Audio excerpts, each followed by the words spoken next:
ضفت ميزات جديدة على ألو داتا. مبدئيا شو هي ألو داتا؟ أنت جاي من السفر أو رايح سياحة، وصلت على مطار الدولة اللي أنت فيها، أول شغلة بدك تروح شو تعمل؟ تطلع شريحة مشان تتصل بالناس، لأنه أكيد الرومينج أو التجوال من دولتك الأم بيكون أغلى. بتقول لحالك بشتري شريحة بالبلد، ما هيك؟ هلا بصراحة الخيارين بيهووا. ليش؟ إن أخذت رومينج من بلدك، أخذت تجوال من دولتك، أنت حتلاقي في مشكلة إنه السعر غالي. تمام. اثنين، اذا رحت لتاخذ شريحه من الدوله اللي انت رايح عليها، بدك توقف على بالمطار عند مكان ببيع شريحه، واكيد بيكون غالي، وحصرا ببيعك الباقات السياحيه بناء على جواز السفر، واستنى واستلم الشريحه وفعلها الحل هو الو داتا. هلا الو داتا هو شريحه الكترونيه بتشتريها من قبل ما تسافر، وبتركبها اذا جوالك بدعم الشريحه الالكترونيه.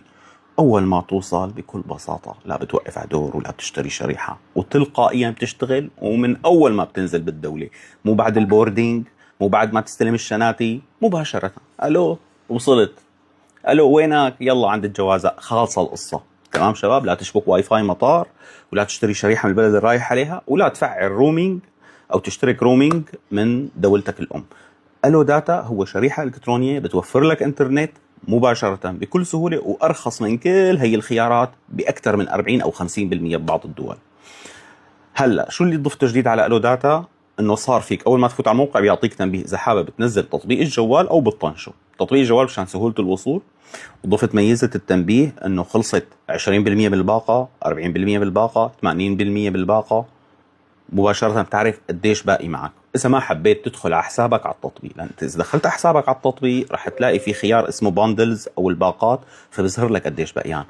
ولسه ضفنا ميزه تانية من نفس الاسم بقلب حسابك على تطبيق الو داتا او موقع الو داتا، صار فيك شيء اسمه تضيف باندل، يعني خلص النت اللي معك، فانت بدك انترنت كمان ما كفاك، مشان ما تفك الشريحه وترجع تركب شريحه، شو بتعمل؟